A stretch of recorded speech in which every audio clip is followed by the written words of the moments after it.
to introduce first Fedor Cooper, who is an incoming assistant professor of Yale at Yale in the computer science department, and is also the postdoctoral researcher at Microsoft Research. Next to him is Kat Lee, who's a senior research scientist at Google DeepMind. I personally became aware of their work when they wrote this phenomenal paper called Talking About AI Generation that just really lays out the data chain and the software chain, and then the layers of copyright issues that come and flow from that with respect to sort of all the AI copyright generation challenges that we're facing right now. So without further ado, I want to turn it better Cooper and Kat. Thank you. Okay, awesome. So we're going to do a bit of a technical tutorial here. Let's see.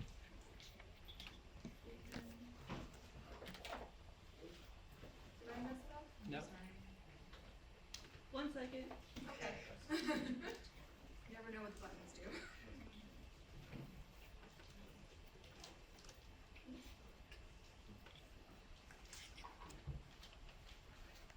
Okay, great. Okay, so we're going to do a bit of a technical tutorial here, and there's going to be a lot of content, so please bear with us. Before we get started, we're going to do a couple of framing thoughts. So this field moves really, really fast, as you are all probably aware of. What we hope you take away from this is some frameworks for thinking about generative AI, because a lot of the details are going to change, but hopefully some of these overarching themes and ideas will persist. So in order to do that well, what we're going to do today is first a primer on generative AI, and then second we're going to take a look at a specific case of something that is of a lot of interest right now. So that's machine unlearning. It sounds like a foil to machine learning, but I think discussing the ways in which it is an effective alternative or foil to it, and the ways in which it's not, is really insightful. Yes? Will the slides be made available afterwards? I think we're recording, is that right? Yes. Yeah. Yes. Okay, great. So, thank you for your question. Throughout our talk, you'll see this slide. Feel free to ask us questions when you see that slide, or also feel free, if things are unclear, you can also just stop us and we can answer them as we go as well. Okay, great. So as we said before, this is going to be in part a discussion of this paper. We wrote this in 2023, which is a while ago now at this point, and it's very long. The first half of the paper is just a primer on generative AI. The second half looks at taking that framework and applying it to copyright and thinking through those issues. But for today, we're going to focus on that first half, and then we're also going to illustrate why that's useful by using a different example, which is privacy and not copyright. Okay, great. So, what is generative AI? Well, generative AI is not like other AI. And what I mean by that is there's so many other types of things that we've called AI over the years. So I've been in this field for a while now, and before AI there was machine learning. Before machine learning there was big data, and before big data there was statistics. And there's themes that run through all of these different terms, and they overlap in various places. But generative AI is particularly different in some ways, and let's talk about those. So the first is it's generative and not discriminative. And one place you may have encountered a discriminative AI model before is an image classifier. So for example, if I had a classifier that was like, is the subject of this photo a cat or a dog? It might return dog in this case. But the important things to note about that is that classifier has a constrained output. So in the cat or dog example, there are two options, cat or dog. And even though this is secretly a photo of a queen, the classifier would tell us that this is either a cat or a dog. Okay, so the other important things are that the input to this is pretty expansive, it's not constrained. So images, there can be images of so many different things. I could have put in an image of a pillow here, and it still would have told me cat or dog, right? So the output is constrained, the input is not as constrained. What's different about generative AI is the input and the output are both not that constrained. So I can type in something like cat in a red and white striped hat, and I can get out a cat in a white striped hat, and I can get many different versions of that. But what did not happen is I didn't go through a set of possible outputs and pick one of them to show you. these are different generations. That output space is not as constrained as it was for the cat or dog classifier. Now, technically, the inputs are constrained in that, like, there's a limit to how long of a prompt you can give it, but it's also not really that constrained. I could type in any other type of prompt. So I could change out the hat for a scarf. Say a cat in a red and white striped scarf. I could say a cat in a blue and gold striped hat. I could change this however I wanted to, and it would still generate something for me. Okay, cool. So another thing to note about generative AI, when we say generative AI today, we are not just talking about the AI. And what we mean by that is there's a whole system built around it. And the system contains a model or many models. Some of those models might be generative AI models, and some of them might even not be generative AI models. They might be discriminative models. Okay, this is how you might have interacted with a generative AI system in the past. You may have had a user interface. These are 3 of the big chat models. So there's ChatGPT, Gemini, and Claude here. This is the user interface, so you interact with the system through this user interface, right? Behind the scenes, there might be all sorts of stuff happening, but what you see is the user interface. You may also interact with it through an API. So this is code. Even though I can still write a prompt, the interface that I'm using has changed, and this is true for each one of those different systems as well. They all have their own APIs. And so what we have here is the user interface, or maybe the API, and then the generation. And then inside of that, like I said before, there may be many different models inside that model, and those input filters and output filters may also contain other models.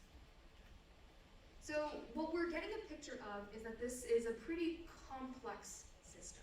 There's a lot of moving pieces, and they all come together to be the generative AI system that we interact with. Okay, these systems have underlying models. Sometimes you can have the same system. If I say, I'm using Claude Sonnet, I might have to be more specific about what the underlying model I'm using is, because you can choose amongst an array of them. And as we can see here, this space is developing very fast. There are reasoning models and thinking models that are the hot new thing in each one of these different chatbot products. Cool. Any questions so far?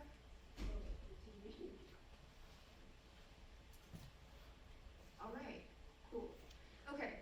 So another change is that generative AI is used for many different modalities. And what I mean by that is, alas, you can generate video, you can generate audio, you can generate music, code, and so on. And the important thing to know here, generated music. Great, okay, here we go. Those are the generated image stills from a video. The important thing to know here is that different modalities are really different in the underlying technology. They operate at different scales.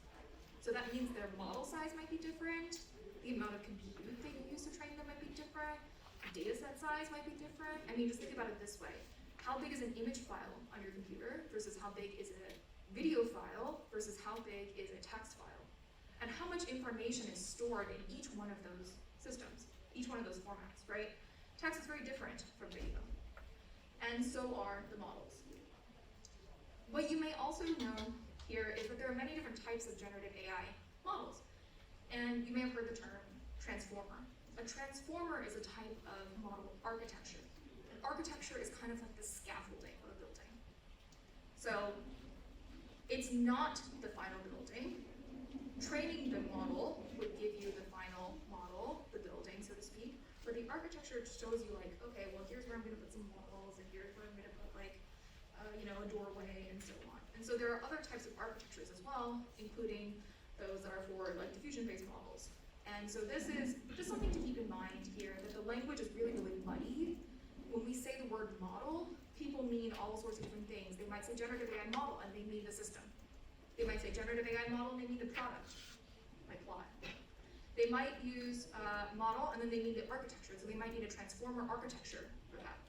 They may actually mean multiple different models, and they may also mean that it's a specific checkpoint of a model training run, which is a term that we haven't discussed yet. But my point being is that when people say, think about a generative AI model, you might want to ask, what do you mean by model? What are we talking about here? Because each one of these different things has different implications, right? And they involve different sets of people that are putting them together. So it's important to keep that in mind. Any questions with that?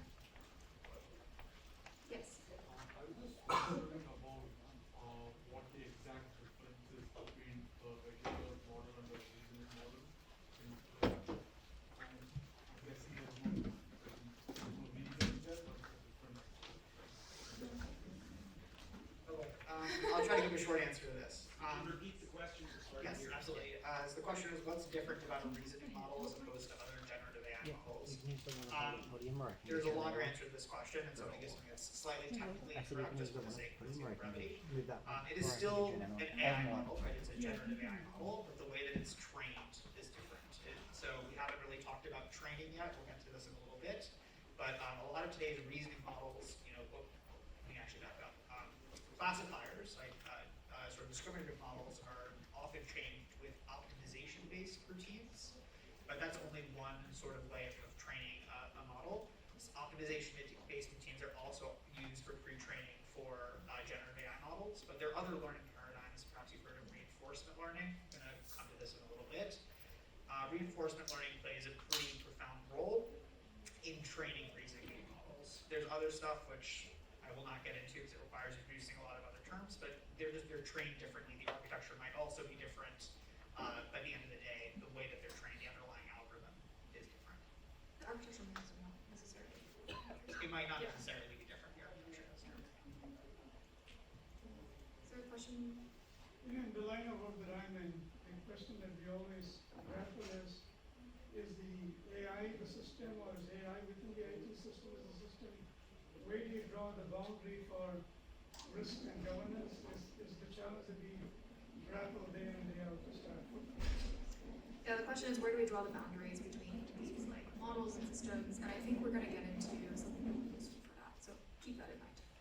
We're going to try to provide an answer to that question, and the answer is it depends on what you care about ultimately at the end of the day, but we're going to provide a framework for thinking about that. Any questions?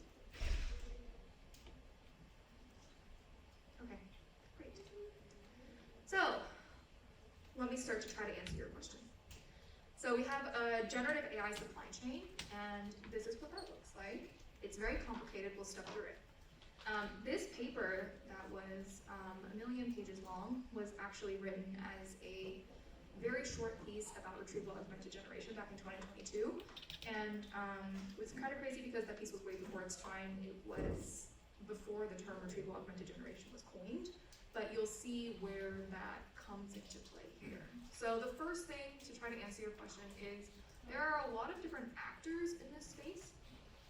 My slide is getting a little washed out, but pretend that those actors are on top of each one of the different stages of the generative AI supply chain. Got it, okay. Yeah, and so there may be a different person or, I'm sorry, is this working? Okay, great. There may be a different person or a company responsible for each one of these different stages, or they might be the same one, and they may draw that boundary in different ways depending on your different system. Cool, so let's walk through this. The first thing that happens is some content gets created, and that's actually different from like taking that and making it into data often. So for example, this might be like recording a song or digitizing like a newspaper clipping, or downloading something from the web. That might be data creation. And then you might take that data creation, that's data that's created, and then put it into a data set. You might collect it all together and make a data set. The process of making a data set involves a lot of different curatorial choices about what sort of thing goes into it. I mean, at a most fundamental level, the modality that you're working on matters a lot, right? So you might, if you're training a text model, you might find use out of image data, but probably not so much as if you were just using text data, right? So there's a lot of choices that are made in this data set curation and collection process. And then once you have your data set, then you might train a model. Sometimes this is called pre-training, sometimes it's just called training. The next couple of stages, there will be several things that are just training that go by different names as well. So this is where you get your first, often general type of model. Yes? So for the data set collection, since like from day one, you've been testing a lot of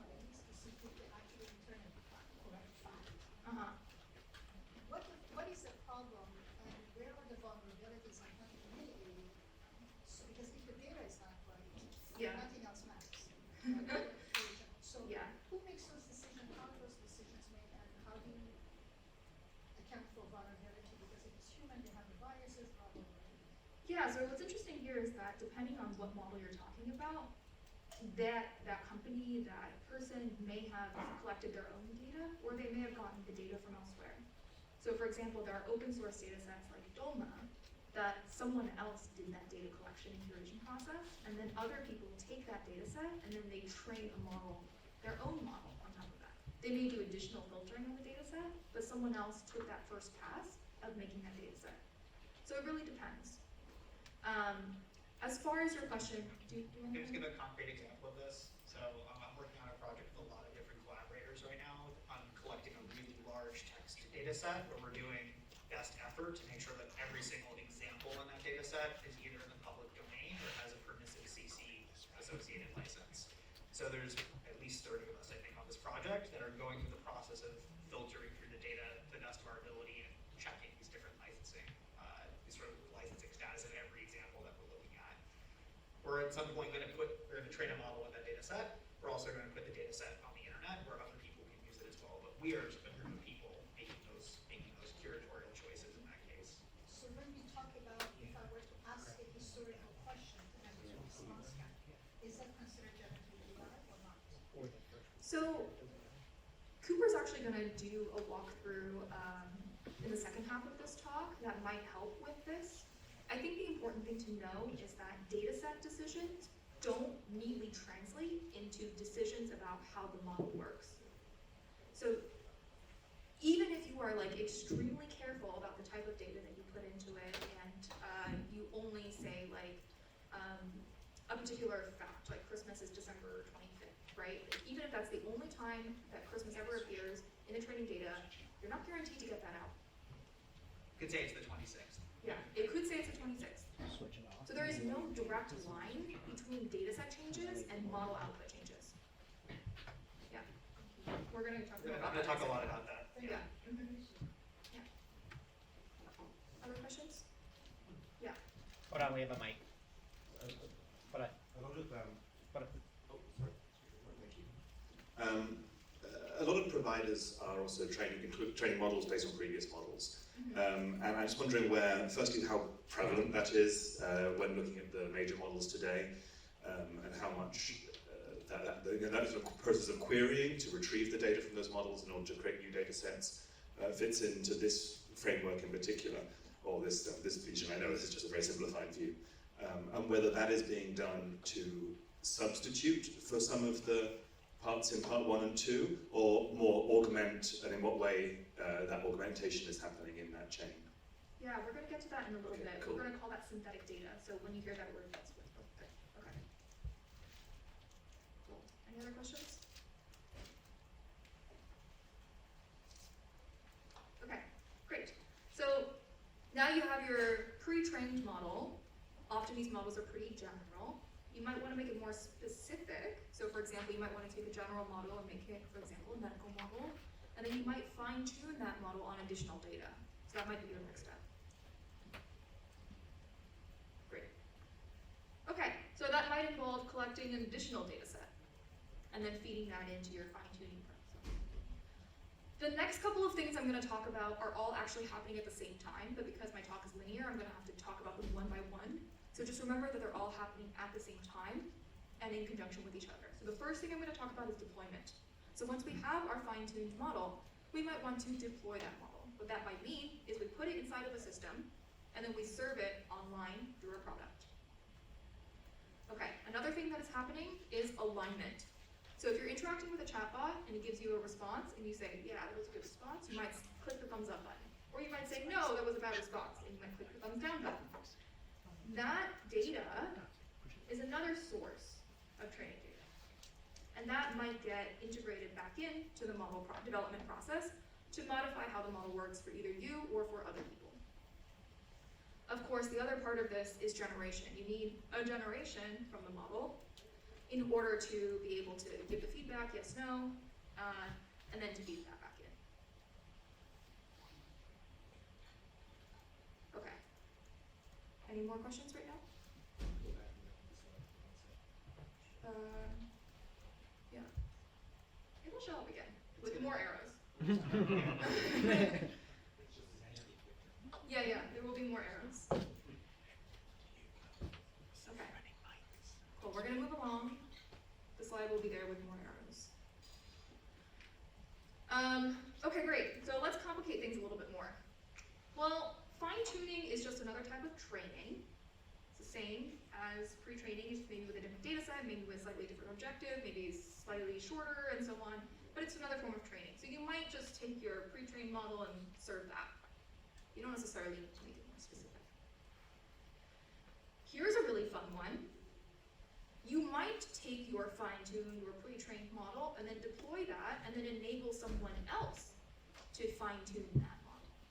So that arrow also goes in the opposite direction, from deployment back to fine-tuning.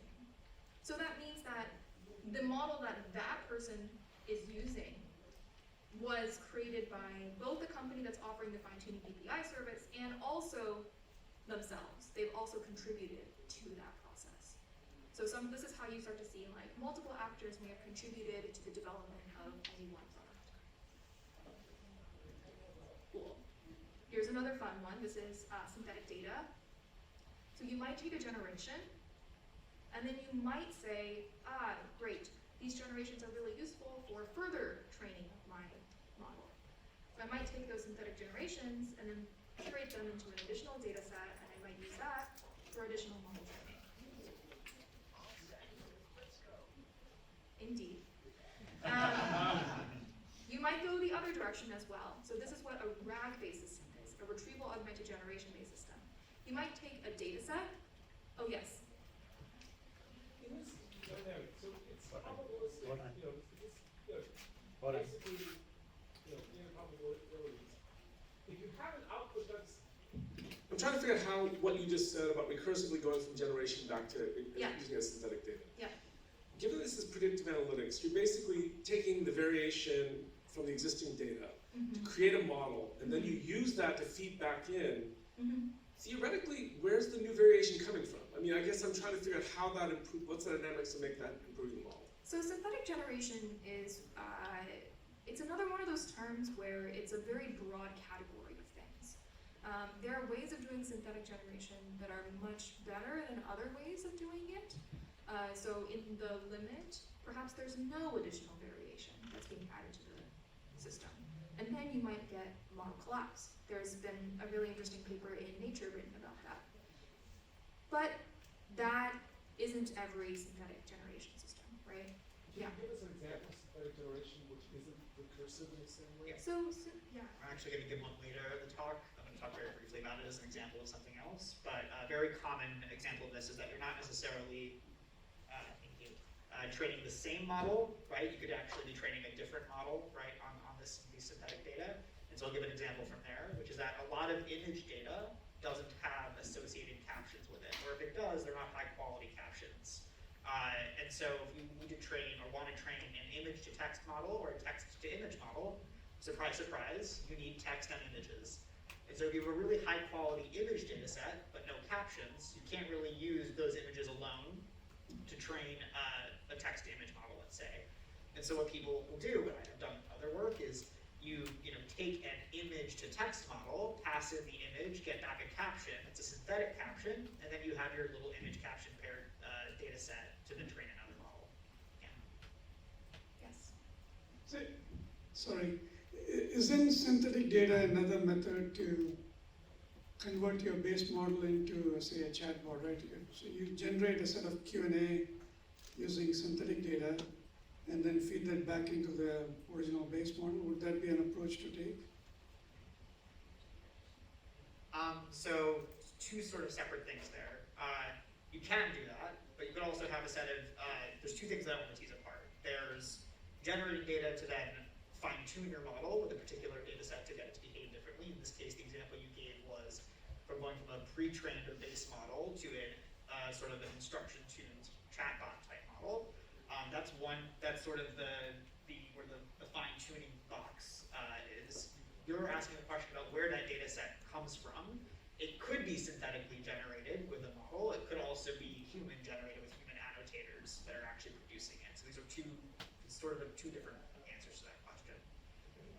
But it is very common, when people fine tune their own models, to let's say ask ChatGPT to generate questions and answers, and then they curate that into a data set, and then that would be synthetic data that someone could use to fine tune a different model.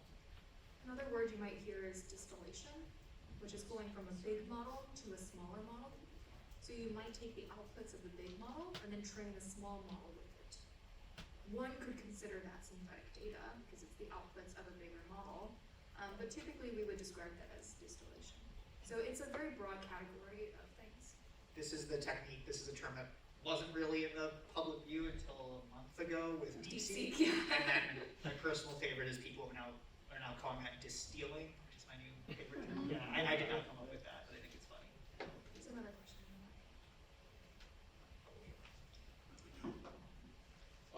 My question is about the use of synthetic data.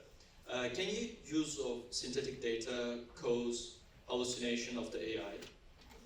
So I would say that hallucination is just it's kind of like what we project onto a model. The reason why models work or don't work is because we've decided they've worked or don't work.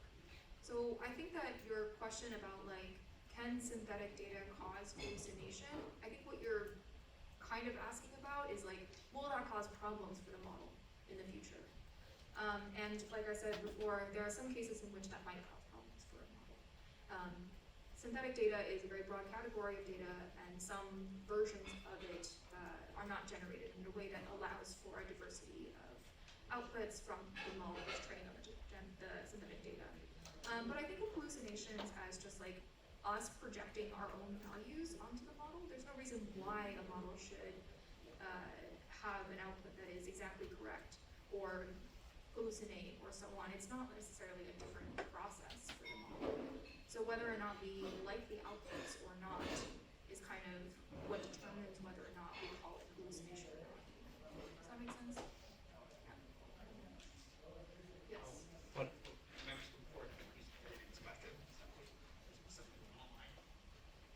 So sorry, we got a question from online, just keep forgetting to answer. Where does most of the training data come from? Okay, so I would say where a lot of training data comes from, at least until more recently. It's a mix of things, but basically I think it's still fair to say that I'm going to talk about language models in particular. Large language models are trained on data from the internet, from the public internet. They're often trained on if it's a proprietary, company model, they're often trained on a combination of proprietary data and public internet data, but basically there are these giant web scrapes, these web crawlers, where you can take the data from the internet and then sort of transform it in a way to make it useful for training a model. This is also rapidly changing as people are looking for high quality data sources to sort of give their models an edge when they train them. So big asterisk on what I just said, there's a lot of proprietary data and licensing agreements that are also being sort of made. But beyond that, since a lot of that stuff happens in private, I actually also can't really give a better answer than that sort of high level one. We have a paper, or it's a blog post called The devil is in the training data. The Devil is in the Training Data. It talks about all of these like data collection and curatorial choices, and it gives you a little bit of history as to how data collection has transformed throughout the years. Yes. Hold on. Oh, yes. The earlier question. Yes, you and I, Yeah, I just wanted to follow through on your thought earlier. You were saying that whether or not a model is hallucinating is sort of our subjective assessment. But earlier you had said sometimes you could put all data into a model that says Christmas is December 25th, and for some reason it will say it's December 26th. But I'm trying to reconcile that, because that doesn't seem like a subjective kind of hallucination, like if you're putting the exact date. Yeah. So I'm just trying to figure out what for you sure. mean. So, of course, if you have Christmas is December 25th many times in the model, and you don't have any other date ever associated with Christmas, then the likelihood of it generating Christmas is the 26th is very, very, very low. But that's not usually how data is, inserted. And for example, you might have like, the Christmas sales start on the 23rd and end on the whatever, and so You might have the date the 26th associated with it, or there might be some news article about like, something else, but Something that happened on Christmas yesterday. yeah. The nature of the type of data. It's in part the nature of the type of data, and it's also like, no one is saying that it's impossible for a model to generate Christmas is the 26th, even if the 26th never occurs anywhere with Christmas. It's just really, really unlikely. So it is still possible to generate, ever, but it's unlikely. So does that make sense? Yeah. Yeah, okay, cool, yeah. Okay, yeah. If I could ask about the,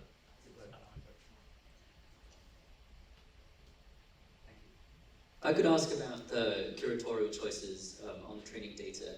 Is that a binary choice between including this model or not including including this particular bit of data or not including this particular bit of data, say a particular website? Yeah. Or is it a more spectrum where you could weigh certain data as high quality to be included more, say, has a higher influence on the model during training than lower quality data, say Reddit data is lower quality, Wikipedia data is high quality?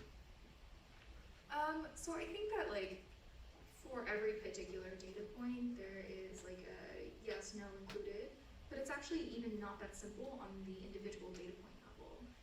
One thing we see with news articles, for instance, is that because of the Associated Press, there might be many different versions of that news article that are slightly different from each other, appearing all over the web. So if you're not including that particular data point, it still might, very similar ones might still be in the data set. So there are some of these difficult decisions to make about what sort of things might be duplicates or near duplicates of something else. There's certainly sweeping decisions about what sort of data to include. For example, we want to include stuff about this topic or not this topic, and so on. But it really depends on the specific model creators, because these data sets are massive, and no one is sitting there going yes, no to each one of them. And even if they were doing that, they might not catch everything, because they might not have remembered that 100 data points ago there was something that was like it, right? So it's complicated. Yeah. Okay, let's move on, because it sounds like we're at the halfway mark and we are not halfway through this presentation. Okay, great. So the other arrow going in the other direction from the dataset collection and curation to the generation, as I said, was a retrieval augmented generation. So what that means is there might be an additional source of data that might be useful for providing context for a particular generation. So you might think of this as Perplexity, for instance. Perplexity goes and searches the web, collects a bunch of articles online, and then uses that additional content to generate a response to your query. Okay. There may also be things like plugins. So for instance, if I were asking a chatbot to see if there was any table at Chez Panisse tonight for 2 at 7 p.m., then the chatbot might call out to OpenTable and say, OpenTable, is there a table for Chez Panisse? And then OpenTable would return a response, and then the chatbot would use that response to generate a response to me. And it might say, no, there is no table at Chez Panisse for today, are you serious? And so that's another way of incorporating information into a generation. Cool, so point being, we said this a little bit before, and reasoning models have come up as a new development. This space moves really, really fast. These terms will change. But the important thing to remember is that there are many different players in this space. There are many different, arrows cross-cutting this supply chain. Many arrows go in both directions. And there may also be new terms that pop up. So for example, agents, or models that are able to take actions on behalf of someone. So in the OpenTable example from before, I might say, okay, well, please book me a reservation at this other restaurant. And it might go and execute that command on my behalf. There's also terms like post-training. Sometimes people use the word post-training interchangeably with alignment. They're not quite the same thing, but they both are training. Point is, things will change. Okay, I'm gonna skip this question slide. Great, so let's do a quick case study on privacy. So like I said before, this paper was written with copyright in mind, but it's also really useful for many other things, including privacy.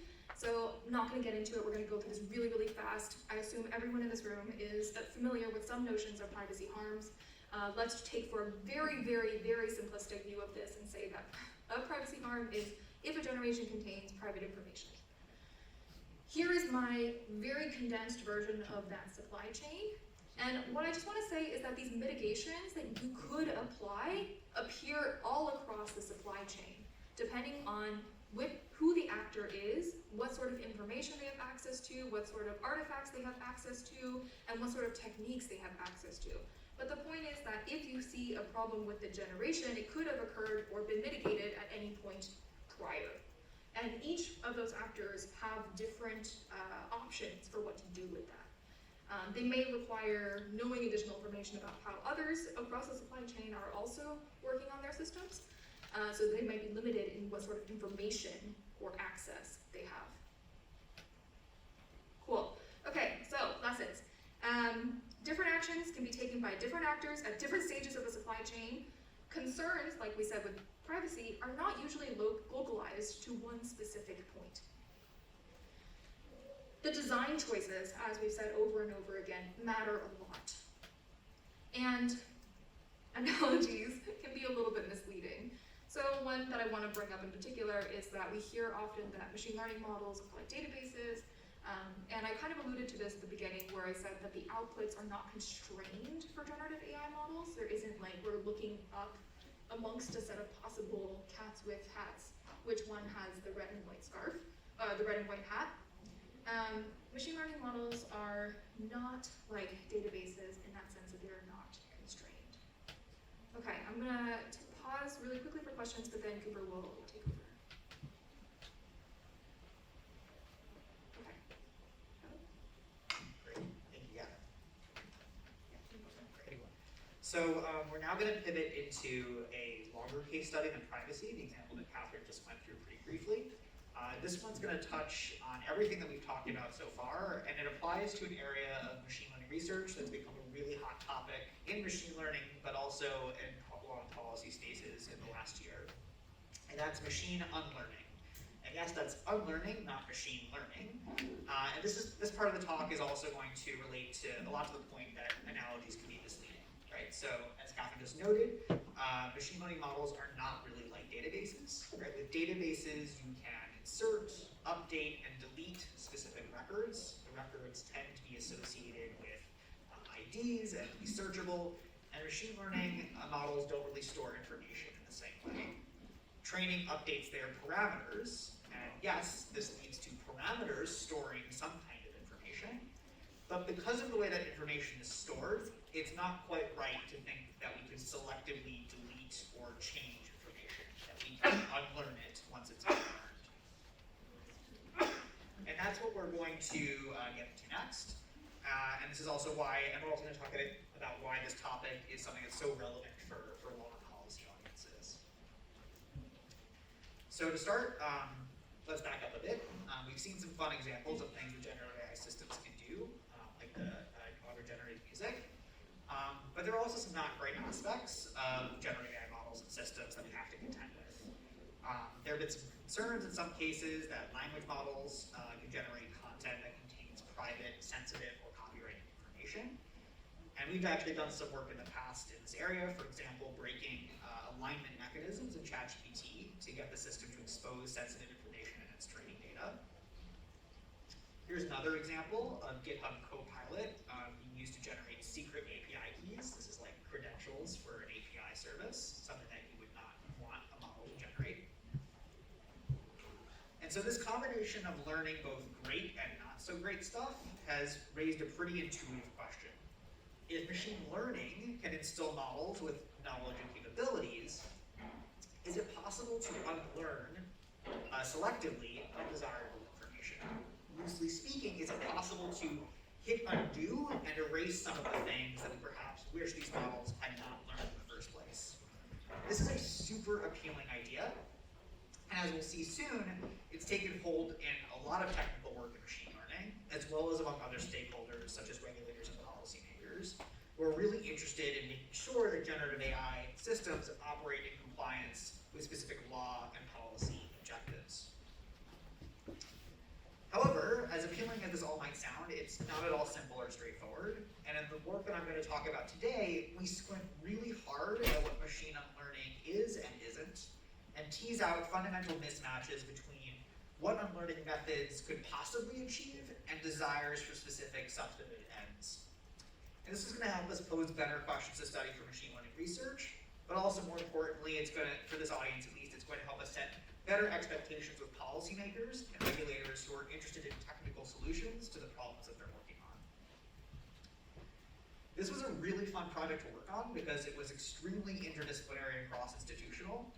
And the points that we make are about machine learning, but they're also about very technical issues in other disciplines.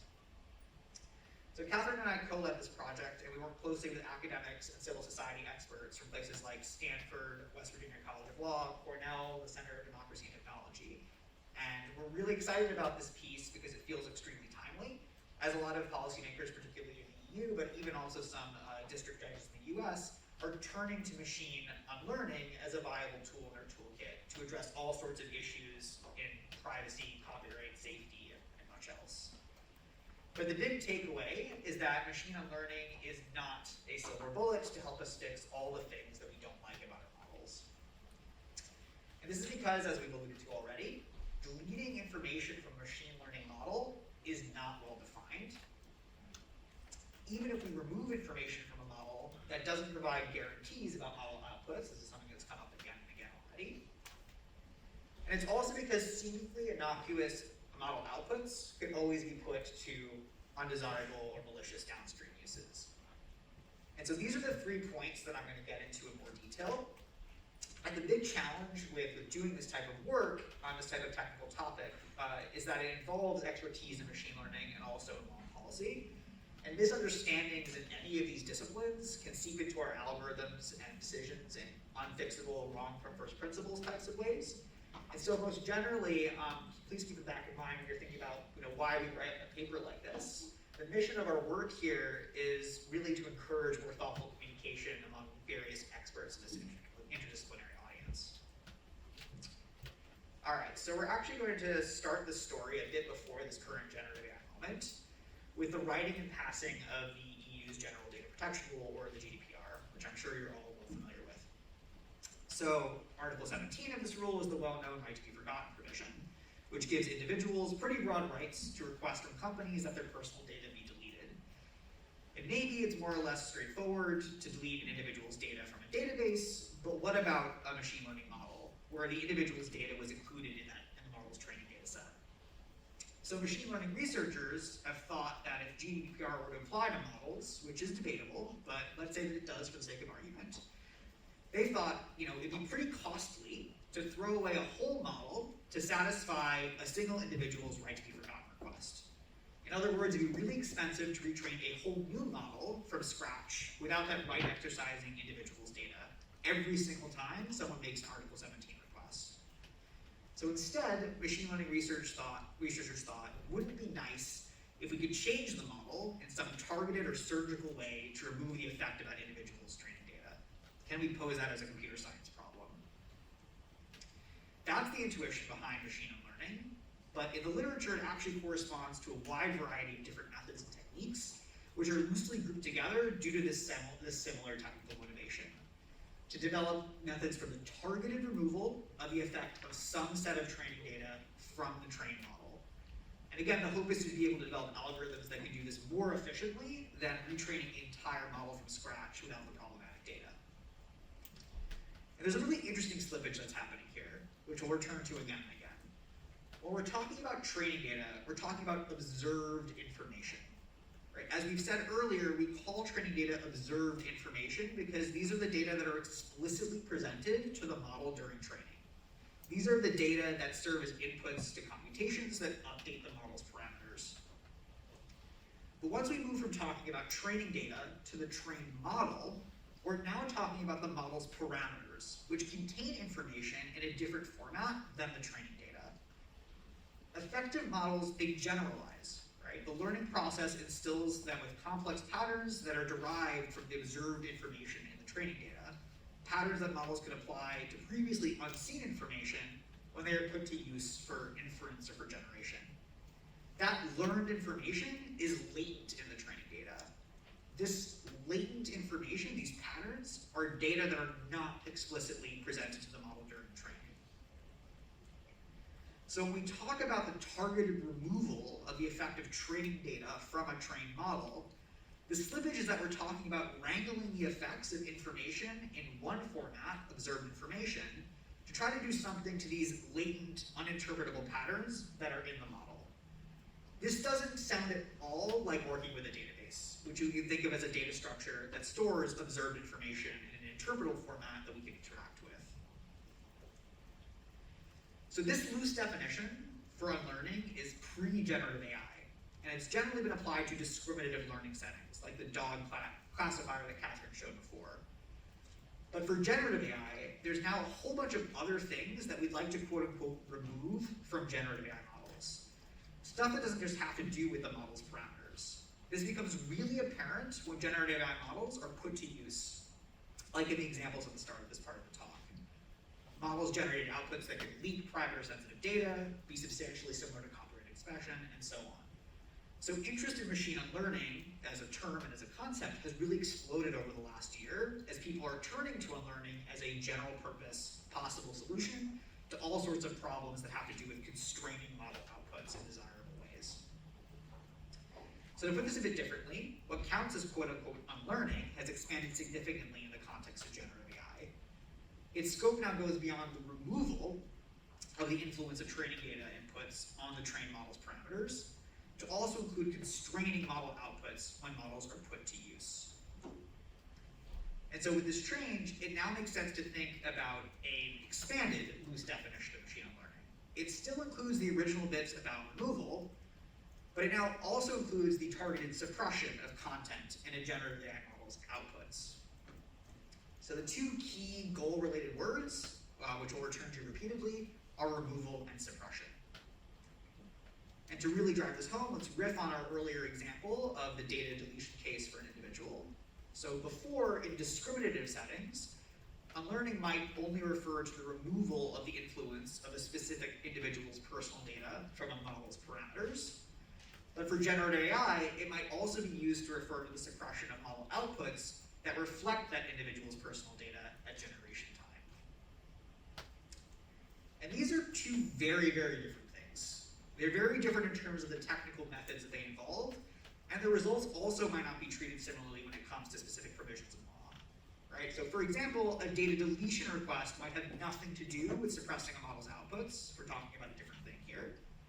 And in general, thinking about removal and suppression interchangeably or as being in service of the same ends can really get us into trouble, both in terms of doing reliable and valid stuff in machine learning on the technical side, and with our broader hopes for operationalizing compliance and legislation. So let's start with the machine learning side. Technical methods that focus on removal are very different from those that focus on suppression. So let's be a little bit clear about what we mean by removal. Right? So again, unlike removing an entry from a database, there's no way to cleanly identify, target, and delete a specific training data example from a machine learning model's parameters. Instead, it's possible, though expensive, to remove problematic examples from the training data set and to train a whole new model from scratch. Right? For example, we can train a new text generation model without using data from a particular web domain. This is typically what it means to quote-unquote remove data from a model in unlearning. It refers to removing training data, information that is observed in the training process, from the training data set before training happens, before that data ever has a chance of being observed in the first place. And if there's no data from the web domain of interest observed in the training process, then this data could not have affected the model's parameters in the first place. So methods for removal either do this directly or they approximate this process in some more efficient way. Methods for suppression do one of two things. They either modify the model's parameters in such a way that the aim is to suppress certain types of outputs, or for models that are part of deployed software services, they modify the system in which the model is embedded. So this first group of things includes alignment methods like reinforcement learning for human feedback, or RLHF. And then the second thing doesn't touch the model's parameters at all. It includes things like input and output filters that prevent certain user prompts from being processed or generations from being serviced to end users. These methods are used for many things beyond quote-unquote unlearning and were originally developed to serve other purposes, but the unlearning literature sometimes still refers to them as unlearning methods, which is actually the more interesting point, which is that there's this expansion in scope to include output suppression. It's about all types of different technical techniques under the umbrella of unlearning. So these are not exclusive, right? You could still apply removal techniques in a Gen AI model. You could. You could retrain a generative AI model from scratch without certain examples in the training data. You could do that. Yes, they're not exclusive. That would be tremendously expensive. Yeah. Yeah. So I'm going to put this into context. Oh, sorry. Didn't see that. Yeah.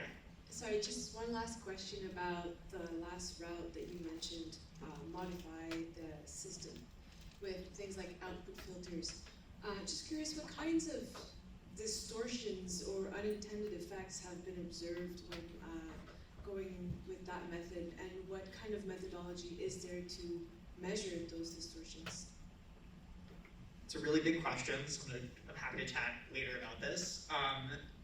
The short answer that I'll give, and I'll give it with respect to modifying the model's weights in particular, is that people have observed a trade-off in, broadly speaking, what is called model quality and model utility with using methods like this, right? That if you use methods like this, you're changing the behavior of the model to sort of guide it away from doing something. Obviously, you're changing the model's behavior, and sometimes it has unintended, undesirable consequences. Oh, I think this is a question about system output filters. So I was going to say the second half, that's the sort of example that's maybe more intuitive with respect to model parameters, but with respect to output filters, you're going to have sort of a similar effect here, which is even if the model is capable of generating something, and if we're going to prevent it from being surfaced to a user, you're going to have similar concerns there also, which is that perhaps you're filtering out something that it shouldn't be filtering out, because you're also using machine learning models often for sort of dealing with those types of choices. It's going to be an imperfect process, and it is going to have an impact on model quality. Evaluation of these things is a whole separate topic, which I'm happy to talk about offline, but that's a whole separate, very long question that is very interesting. I've been saying the phrase throwing the baby out with the bathwater a lot recently. There's many different ways to implement these sorts of output filters. Some are better than others. Some are poorly implemented. But it's hard to, tease apart sometimes when the idea is bad and when the implementation is bad. But sometimes when you see some of those really, really not so great ones, then the implementation is bad. Or also even the evaluation methodology can Yeah. also be bad. Yeah, which means that maybe you did something that actually was fine, but you don't really have a rigorous way to measure it. So these are all open research questions. Right? I have a question. Can the suppression method only be applied to closed models, or can it also be applied to open models? And if yes, for open models, how? So we're going to talk about two things when we talk about suppression. So it's an open model where you have access to the weights, right? You could download them off the internet and fine-tune the model, right? Supply chain picture, right? And change its behavior in some way or do an alignment technique. That would be doing suppression for an open model, right?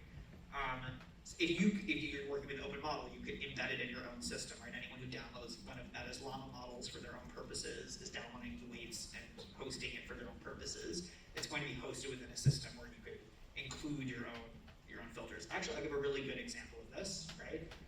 So DeepSeek is an open weight model. People have observed through experiments that it's aligned in such a way that it doesn't respond to certain types of questions that have to do with certain topics of Chinese history. People have downloaded the model, they've jailbroken it, aka they've trained it on additional data to restore some of this pre-alignment type behavior to avoid sort of answering certain questions. One could look at that as doing machine unlearning or unlearning the capability, right, of refusing to answer certain types of questions. Yeah.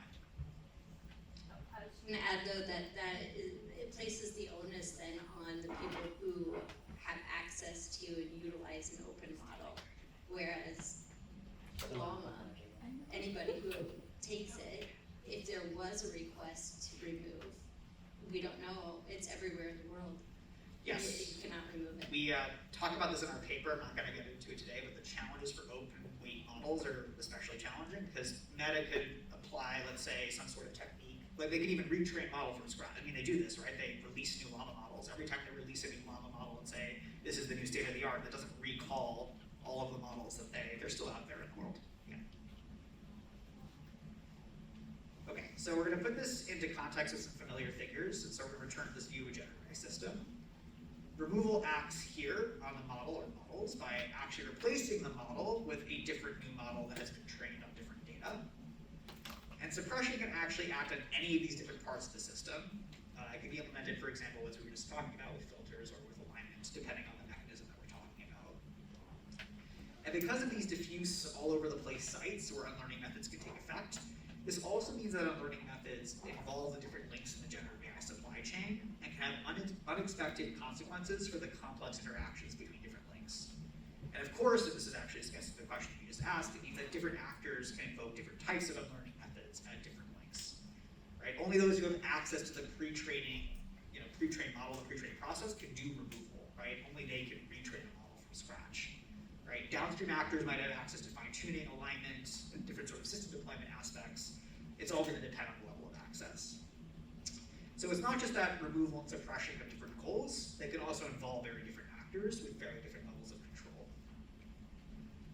So in our paper, we identified 4 conceptual mismatches that come about from mixing together removal and suppression as unified actions that both mean quote-unquote unlearning.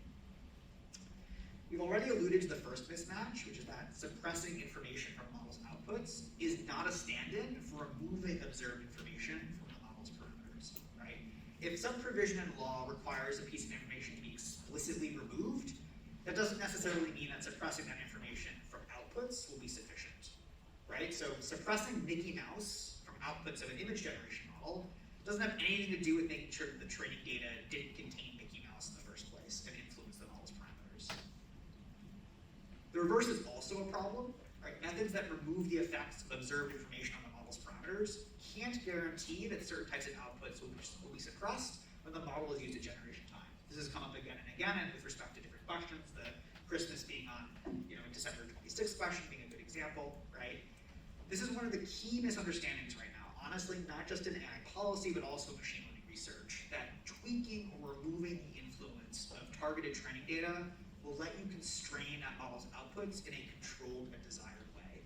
That's not really how generalization works in machine learning, where the whole point is to be able to produce new outputs for unseen inputs. This is especially not how it works for generative AI, because we can use models to do something called in-context learning. We can remove problematic training data and train a model. This, by definition, means that the model, quote-unquote, unlearned the problematic data. The data can't have influenced the model's parameters because they weren't involved in training the model. Here we remove Mickey Mouse images. But in generative AI, users can prompt the model, right? More information comes in via the prompt. And these prompts can contain information that wasn't a part of training. Like in this case, where the user has provided some text and an image, right? The image they provided is of Mickey Mouse.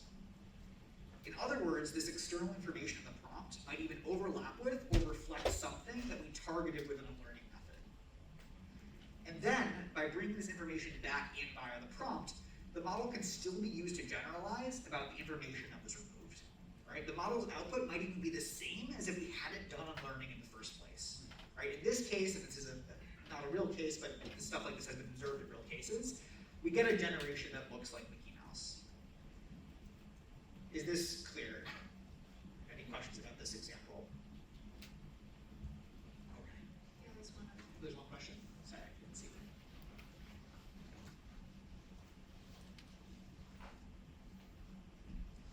Yeah, this is really interesting. So like in scenarios where models are continuously learning based off of like human input, like recommendation engines, for example, how can we like make sure that previously unlearned information isn't somehow like reintroduced? This is a fun one. This is a bit of a tension with removal and suppression too. If you're trying to suppress something, you need to know enough about it to suppress it, which sometimes means keeping around information that you would have otherwise removed. You don't want Mickey Mouse in your outputs. Your output filter probably needs to know about Mickey Mouse. Even if you're a generative AI model, you did your best that you could, but it doesn't. Yeah, it's fun. But also more specifically for like the reinforcement learning stuff, it's a different type of data. So it really depends on the implementation of how they are incorporating, how the model provider, system provider would is incorporating that information back into their system. So it really depends on the specific. So these mismatches, they manifest very differently in different contexts. I'm only going to go through one of them since we're a bit short on time. I'm going to talk about copyright, but we do talk about safety and privacy as well in the paper. So okay, this is a real example, and it's drawn from some other work that Doug and some colleagues at Cornell. This is actually the example that involves synthetic data, using synthetic caption, making synthetic captions and using this training data. But training of this model, it was a text-to-image model. We only trained it on Creative Commons licensed images. And this makes it very different from models that are trained on giant web scrapes of data, which is the more typical scenario for generative AI. So in this case, where we curated this data set, we can absolutely guarantee that this model wasn't trained on any images that were not CC licensed, at least with respect to the provenance information we had available too. But the training data set did contain things that are debatably appropriately licensed family and personal photos from places like Disney World, like this photo here on the left. So this is a text-to-image model, so the prompts only contain text. And when I prompt this model with just the text Mickey Mouse, out comes just Mickey Mouse on the right with the personal photo context excised out. It turns out that this example raises all sorts of difficult legal questions. This is something I've actually wanted to write about for some time but haven't gotten to yet, so shameless plug. I'm always looking for new friends and collaborators if anyone's interested in this example. But for the purposes of this talk, the point is that training a new model from scratch without the problematic, data didn't necessarily solve the copyright problem, right? If outputs like this are a problem for copyright, then this example shows that removing in copyright unlicensed data from a model, from the model's training data set, can't guarantee that the model's outputs won't be an issue. I'm going to skip over privacy, I'd be happy to talk about this later. We're also going to skip over safety, and say that we basically go much deeper into all of this in the paper for the different mismatches that are sort of called out when you write this down with respect to removal and suppression, and different concrete, very, very concrete issues in copyright privacy and safety. I will shift to talk very briefly about the takeaways for machine learning researchers and policymakers. There are 5 overall, which are summarized briefly, which is that first, learning is just one approach in the machine learning and policy toolkit to get models and systems to behave more like we want them to. As we've shown that there are clear gaps here, and so our hope is that machine learning researchers shouldn't claim and policymakers shouldn't misunderstand that this is generally effective, learning is generally effective on its own to get model outputs compliant with any desired policy goals. The second point is that general claims about the broader impacts of machine learning are likely to be wrong from first principles. This is mostly a point for a machine learning audience, so I'll just deal with it very quickly. It's just that in machine learning, experts need to be evaluating their specific learning techniques against specific policy regimes. Just because a learning method might work in one regime doesn't mean it will work in another. You actually really do need to understand the specifics of the regime that you're interested in to make claims about how effective it is. It's also important to remember that learning is not actually just about models. It's also about generative AI systems. And again, right, this means that it is a supply chain problem that's going to invoke all of these different stages and potentially different actors. They're ultimately systems level considerations like output and input filters, and regardless of whether it's right to call these methods unlearning or something else, they're still going to matter a lot when it comes to substantive goals. Fourth, unlearning methods are imperfect, and they are going to remain imperfect. This means it's important to modify our expectations for machine unlearning in policy norms. It'll shift the focus to reasonable best efforts in different contexts with respect to removing or suppressing unwanted information from models and system outputs. And we expect that the focus would then become on the remediation process, whether a developer took reasonable steps and not perfect results. And finally, and more generally, policymakers who resist the tendency to think that learning methods can lead to generative AI models that can do everything but X. Right? One of the strongest appeals of this technology is that it's general purpose. These models and systems can be adapted to a wide range of uses and produce a wide range of useful outputs. So a superficial understanding of machine learning is that it can surgically and completely remove specific capabilities from a model while leaving everything else about the model unchanged. Right? As we've seen, this is not really what unlearning methods accomplish. This same power to abstract and generalize that makes these models so useful also means that with small targeted changes, they're often still capable of exhibiting similar behavior. This is not a new lesson, right? This lesson is familiar from other generative technologies like the PC and the internet, right? For example, a PC has the ability to adapt to a wide range of computational tasks through suitable configuration and inputs. But this also means there's no simple or reliable way to prevent a PC, let alone a generative AI system, from ever being used to violate privacy, infringe copyright, or design a dangerous molecule. Not without fundamentally compromising the flexibility and power that made that system so useful in the first place. This is an inherent tension in all generative systems, right? So we can, try to tether or constrain different aspects of this generativity in different ways, but we're not going to be able to block its capacity for harmful uses with one comprehensive method from either technology or policy that will work in all possible contexts. I'm going to hand things back to Catherine for just a couple minutes to close things out for questions if we have time. Okay, so things to take away. Field moves really fast. Terms are also changing, not quite as fast, but also very fast. Things that we want you to remember are there's a model and then there's a system. Models are embedded in systems. Systems can involve one model or many models. There are many actors. They can take different actions, they have different information, they operate in different spaces. But they all come together to create the products and the systems that we interact with. Cooper told you about observed information and latent information. Whenever we're thinking about wanting to change things about a model, think about if it's a data point, aka observed information, does it literally appear, or is it inferred? Is it something that doesn't literally appear in the training data? We have different approaches for both of those two things. And then finally, whenever you're thinking about modifications to a model, remember that there are two different ways of thinking about this, removal and suppression. So we can remove things from the training data set, not the model. We can remove things from the training data set, or we can suppress particular types of outputs from the model or from the system. Okay, please ask us questions. There are a lot of papers that are referenced here, and there are more papers that you can find by looking at our Google Scholars. We've spent a lot of time working in this space. You can also ask Cooper about memorization and copyright. He has this fun paper with James Grummelman that is forthcoming in Chicago Kent. And then we also have a fun paper on probabilistic extraction that is forthcoming in NACL. So you can also ask us about what it means to probabilistically extract something. Okay. Oh, great. Oh, we really sped run that. I guess we can take some questions. Yeah. Thank you very much for this great presentation.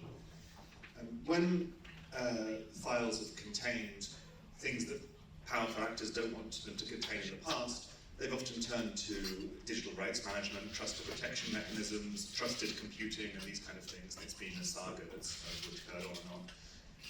When you can imagine a model that's, say, openly released, that might contain the ability to produce harmful information, but potentially could be fine-tuned to have some fairly easy to break, or ablate, I think is the word we use right now, with a model ablation, like remove those kind of shallow protections on. One thing you could do is say that previous model can't be run on devices anymore. Have you seen moves and discussions towards this? Like model hashing in the same way we're doing image hashing, or kind of attempts to control what kind of programs can be run, because that's what happens with devices, Apple notarization of software and similar. It's all incredibly common playbook, and I'm wondering how long it will take until it becomes a playbook for models as well. Yeah, so there's some amount of conversation in this space about trusted execution and like hashing, like you said. One of the challenges with models is that like I can take this model and I can fine tune it for one step, and now it's different. And now my hash function will not match it to the other one. So it's not so easy to generalize. Unless you whitelist rather than blacklist. Unless you whitelist rather than blacklist, but that doesn't also guarantee you anything, right? It guarantees that you're using this particular model, but it doesn't guarantee you anything about the outputs. If that's all you care about, that I'm using this particular model, then that's great. We can do that. But it doesn't. It's not meaningful in many of the potential spaces here. Does that make sense? No. Sorry? It does. The whitelisting thing is kind of what apps work on with that software notarization to say you can use licensed models, and then there's a revocation procedure if that changes. So I feel like it does kind of guarantee you something in a bigger socio-technical system, but it's quite a nasty guarantee, and it's quite a limited guarantee on freedom to compute and so on. Yeah, fair enough. It's a big hammer. And it's also, right, it's quite challenging to implement in practice in many ways, right? This this gets to the recall problem with respect to open models, right? A company might have a policy that they enforce at the company level, but that doesn't mean that the artifact, if there's some serious problem with it, can be recalled. There's a couple of really useful examples of this would be Stable Diffusion, which is a text-to-image model that a lot of people are familiar with. It's been known for a while, but it became public recently, understood more sort of public zeitgeist recently, that it was trained on CSAM data. So people might remove the Stable Diffusion model from Hugging Face and other hosted platforms, for example, and say, okay, you can't have access to the weights because there's this poison-filled data in it. What about every copy of Stable Diffusion that existed prior to that, right? And people will still be able to get access to it in other ways. Meta also went through a difficult case with this with respect to Model 1. Their first text generation model, they wanted to have people sort of like sign up for it, right? They didn't want to just release it widely. And like, I don't know, within a day, it was on, someone posted the weights on 4chan, right? So these are just like, yes, you're not wrong, but these are things that people could do, and there's potential governance of these solutions here, but it is still going to be very challenging to implement in practice. I think also another thing to know is that trusted execution environments are not like, they're still relevant here. Yeah. Like, for example, like a model on device has very different privacy considerations than a model on the cloud. Absolutely. Yeah, so, yeah, still relevant. Lots of questions.